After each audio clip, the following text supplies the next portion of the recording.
de Cuba. Então, a história de Cuba com os Estados Unidos é bem longa, não é uma coisa nova. E aí, quando... Eu imagino que o interesse dos Estados Unidos também é pela posição estratégica, né? Sim, a distância dos Estados Unidos para Cuba, Miami, 80, né, de Cuba. Quilômetros, não, né? acho que é uns 140, é tipo São Paulo para Limeira. Então, são 2 horas, cara, de voo. Não, mas pelo mar, de voo não é nem isso. Do mar, assim. Tipo, de distância, se desse para ir de carro, era 1h30 de carro. É muito pertinho, sabe, assim, do lado. E eu tava explicando por que hoje tem essa diferenciação de turismo e das outras. E aí, qual que é o grande ponto? Quando acontece esse processo e chamam de revolução do Fulgêncio Batista, que é um outro ditador que chega no poder, e aí quando ele chega no poder, com a ajuda, inclusive, do que era um partido que se dizia de esquerda, um partido socialista, ele dá um golpe de Estado, e aí ele volta a esse modelo estadunidense. Então, acontece toda uma revolta na população, acontecem vários grupos contrários ao modelo estadunidense, querendo uma emancipação, e aí o que acontece é um golpe, e esse cara, ele chega ao poder, e ele volta a aplicar essa política, e os Estados Unidos volta a ter o controle sobre a ilha. E aí, quando a gente tanto fala, eu acho que ao longo da live a gente vai falar mais sobre o processo da Revolução em si, e aí fazendo bastante corte aqui, sendo bem pontual, quando Cuba acontece essa revolução, que se dizia uma revolução anti-imperialista, porque queria um modelo de autônomo em Cuba, a primeira coisa que eles fazem é tentar ver como seria viabilizado uma independência, um país ser autônomo, ao mesmo tempo que tivesse relação com os outros países. Então, Cuba, o processo revolucionário, ele não acontece tendo como intuito ser comunista. Isso está escrito, o próprio Fidel fala isso. Você pega os 3 primeiros discursos que foram feitos pós-revolução, não são discursos comunistas. E, inclusive, tem uma frase... Qual que era a ideia, então? A ideia era, literalmente, você conseguir ter um país independente, porque eles não consideravam o processo de independência algo que tenha gerado uma independência de verdade. E aí, tanto que o primeiro lugar que o Fidel Castro vai, quando ele toma poder, é nos Estados Unidos. E a primeira viagem é nos Estados Unidos.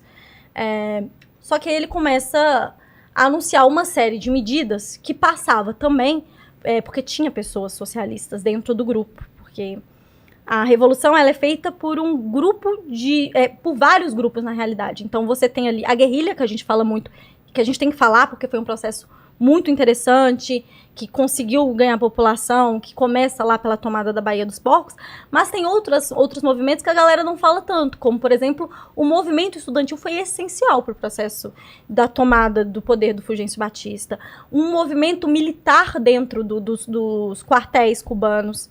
Então, quando acontece essa revolução, Cuba está em um período em que estava em toda a sua existência dependente de outros países. Os Estados Unidos transformaram Cuba em uma espécie de cassino a céu aberto. A gente está falando de grupos assim, gigantescos, de bordel, Poderoso de casa Chefão de jogos. 2. Aparece no filme, assim, e era retratado dessa maneira mesmo. Era sabe? cartel, droga, prostituição. Cuba virou... Realmente eles chamavam de o bordel dos Estados Unidos, principalmente de Miami.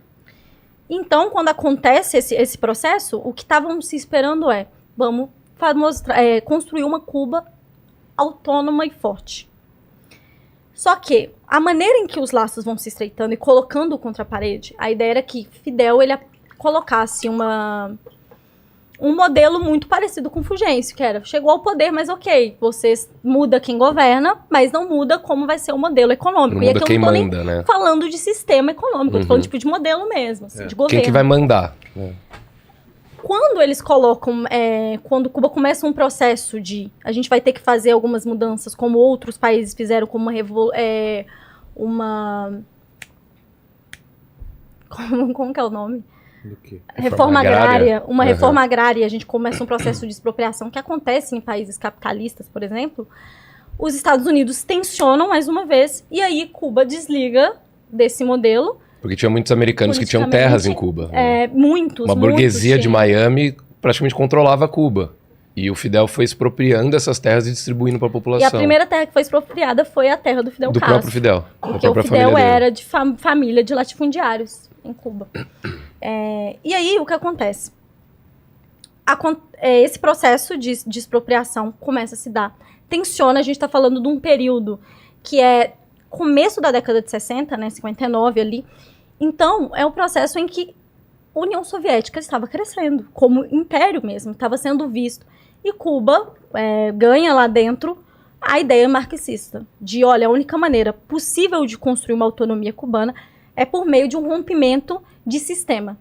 Então, o processo de Revolução Cubana, ele não se dá de uma maneira tão consciente quanto outros processos revolucionários. Assim, eles têm um objetivo, só que esse caminho ele foi muito mais diferente do que outros processos revolucionários que tinham, na maioria das vezes, uma linha política mais fixa. Cuba estava por uma espécie de disputa. Então, quando os Estados Unidos eles assumem esse papel, vence o lado marxista comunista dentro de Cuba. Então, qual que é o meu ponto? Por ser um país formado em todo o seu período como uma colônia e se comportado como uma colônia, todo o processo de produção se tornou muito dependente. Até mesmo no período da União Soviética, porque o primeiro ponto que eles queriam era, vamos fazer então uma distribuição de renda e uma aplicação de modelo de saúde, de educação, foi essa a prioridade.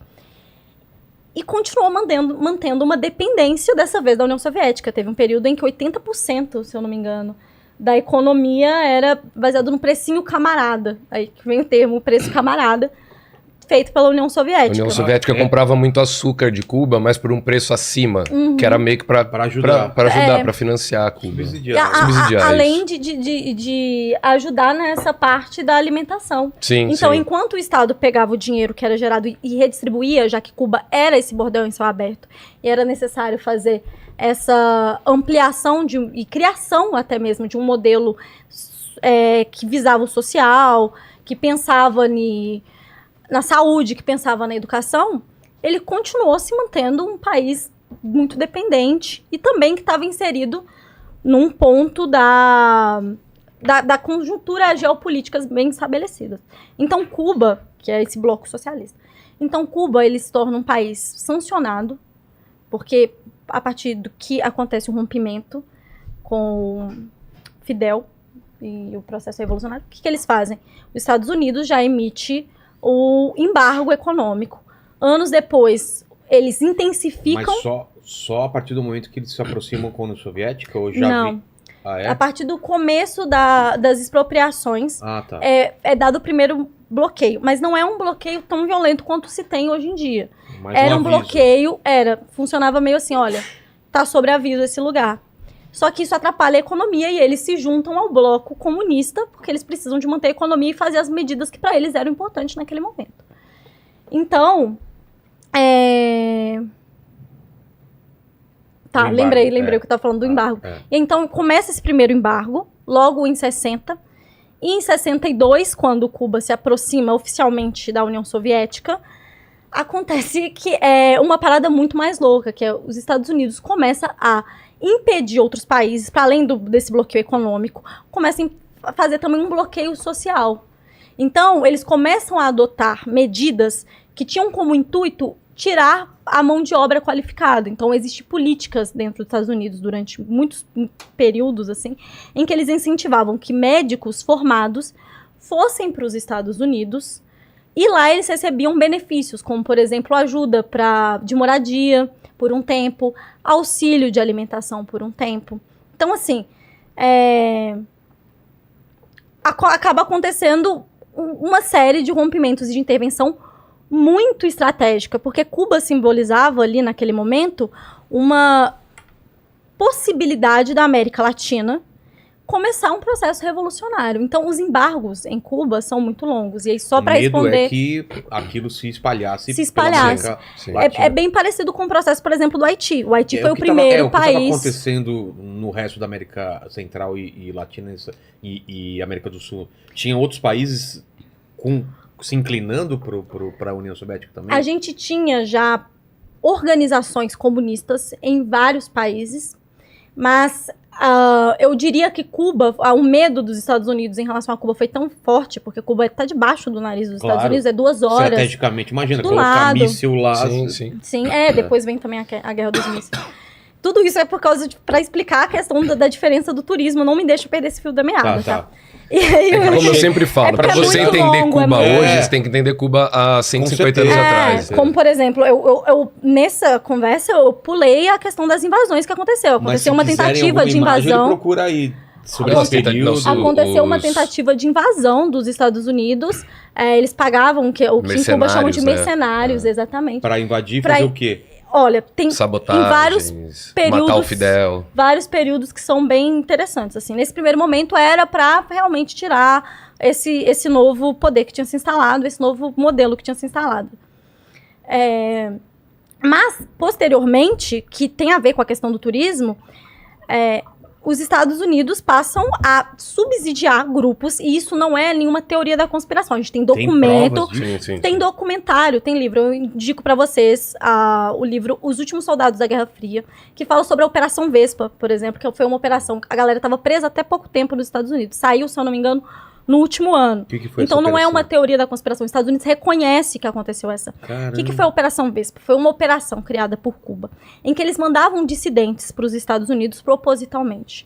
Essas pessoas chegavam nos Estados Unidos e falavam, olha, Cuba é o inferno, eu quero ajuda, eu quero asilo político. Eram espiões. E aí essas pessoas, a partir disso, elas entravam numa grade dentro dos Estados Unidos, que era promover um combate o que é a revolução.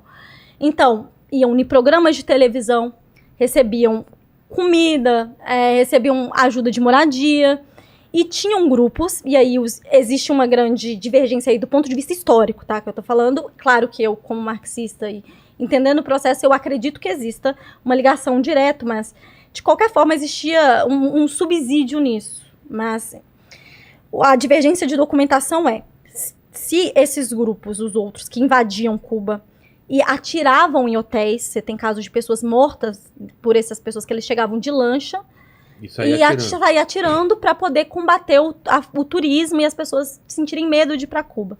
Aí o que eu estava falando da divergência histórica é que existem documentos e essa Rede Vespa alega que por essas pessoas serem acolhidas, os Estados Unidos não penalizar esses grupos, eles terem nome, eles poderem sobrevoar, levantar voo dentro dos Estados Unidos, existia um programa estadunidense para poder incentivar isso. Não existe ainda uma prova concreta em relação a isso. Mas o que a gente sabe, e que essa operação provou, é que essas pessoas recebiam subsídios e eram tratadas diferentes nos Estados Unidos por simplesmente irem em televisão e falarem mal do que era o sistema e criticarem o governo cubano. Então, isso é um fato, assim. O livro é Os Últimos Soldados da Guerra Fria, e se eu não me engano, tem um filme na Netflix que eles soltaram. O Wasp, não é? Eu acho que é esse o nome. O Wasp? Eu acho que, se eu não me engano, tem o Wagner Moura no filme. É mesmo? Dá uma olhada. Muito que eles bom. procuram? Wasp? Coloca Wasp? Eu acho que é WASP. Tá. Você falou Vespa, eu tinha esquecido o nome do filme. Você falou Vespa, eu lembrei. Então, existe todo um processo para você encurralar um país a tomar determinadas medidas. Quando cai a União Soviética... É isso? É isso mesmo. Wagner Moura é um dos atores, né? Que atuam. Aí tem também a Penélope Cruz. Mas tá no Netflix? Tá falando Tá na aí? Netflix. Netflix, Tá. Exatamente. É bem legal esse filme, eu assisti. É bem legal. E ele fala sobre essa Operação Vespa, claro que é um romance, eles romantizam muita coisa, não é tão bom quanto os livros e os documentos que falam. Mas mostra como que isso é reconhecidamente aceito. O que a gente tem de fato e comprovado os Estados Unidos agiu com força para evitar que eles virassem para a União Soviética e que eles pudessem ter algum tipo de sobrevivência com turismo e o embargo não só entre eles, mas forçando outros países, ou ainda não, nesse ponto. Eu acho veio que depois não sei de... se Não, já esse nessa período época, já né? tinha. Já tinha que outros países também não Mas negociassem o que é isso, com Cuba. Vilela? Eles colocavam pessoas dentro de aviões, e isso daí também comprovado. E as pessoas sobrevoavam Cuba e enviavam lá de cima cartazes, com frases, com coisas antes do governo. Tá. Então imagina qualquer país fazer uma coisa dessa. Vinha agora um avião Como chama do isso? Paraguai. Como chama isso? Você está acabando com a autonomia do Você aquele povo. está violando o espaço aéreo de outro país. Não, além digamos disso, assim. você está interferindo, tem um nome para isso, né? Soberania. A soberania. Né? A soberania do Ainda país. mais de um país que tem um certo conflito com você. Claro, né? claro. Então agora você imagina... A gente jogar na Argentina um negócio desse. Não, nem isso. É a Coreia do Sul começar a sobrevoar a Coreia do Norte. Claro, entendeu? é Então, guerra, é ato de guerra. Claro. Sim, e então foi se pavimentando esse caminho. Ao mesmo tempo, olha como que E Cuba o estava povo, sendo completamente levada por um caminho muito complicado que tinha que ir para o turismo mesmo. Porque nesse período, a América Latina inteira estava passando por períodos de ditadura civil empresariais militares, inclusive o Brasil. Década de 60 e 70. Pelos Estados Década Unidos. de 60 e 70 inteira. A América E Latina. a gente começa uma fase pesada de industrialização e tal. E Cuba não foi possível Não fazer isso? acompanha, Ou, né? ou foi uma opção de não irem por esse caminho? Você sabe? Na Então, porque minha Cuba- opinião, a minha opinião bem de leigo sobre o assunto é que esse foi um dos erros Tá. de Cuba. Foi não se Então, mas industrializar. porque não quis ou porque não pôde? Não sei Porque dizer. as prioridades no momento em que estava vindo o dinheiro Faz sentido. eram prioridades diferentes. Faz sentido, Era esse histórico de país. Você pega os vizinhos de Cuba, países Sim. como Haiti, porque Cuba não é um país rico de riquezas naturais, né? O que a gente chama aqui de riquezas naturais, como por exemplo Minério, solos extremamente férteis. É rico em belezas Petróleo. naturais. Petróleo não tem lá. né? Não tem. Então, Cuba era um país completamente dependente de relações comerciais também. E aqui, eu sei que vai ter gente nos comentários falando, mas então era liberalismo. Não, trocas comerciais não são liberalismo econômico. Trocas comerciais existem há muito tempo Antes e é normal entre os povos, é importante. Vários Eu povos tenho que a muito gente... isso, você Eu tem troco as com coisas o que teu eu preciso. daquilo. Sim. Isso não é capitalismo, isso é troca, sempre existiu. O Elias Jabur tem um